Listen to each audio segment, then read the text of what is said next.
Est-ce qu'on doit garder les mesures barrières après le déconfinement? Ben oui, c'est exactement ça, hein. En période de déconfinement, on garde les mesures barrières. C'est-à-dire tous les gestes et les attitudes individuelles qui permettent de réduire le risque de transmission du virus. Se laver régulièrement les mains avec de l'eau, du savon, ou alors faire une friction avec une solution hydroalcoolique. Il faut aussi se couvrir systématiquement le nez et la bouche. Quand on tousse et quand on éternue, on le fait dans le coude. Si on doit se moucher, on utilise un mouchoir à usage unique qu'on va jeter dans la poubelle.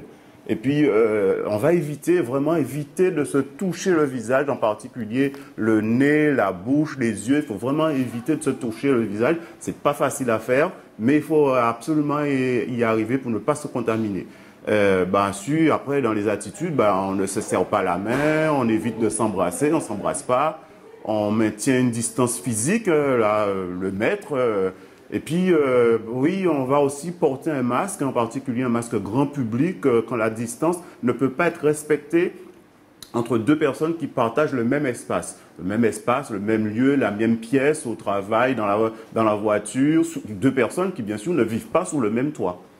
Doit-on porter des gants quand on va faire les courses? Non, on ne va pas porter de gants. On va laisser le gant pour les professionnels, hein. On n'a pas besoin de porter de gants systématiquement lorsqu'on est dans le grand public. En portant des gants, on se donne l'illusion d'être protégé, mais c'est une vraie illusion.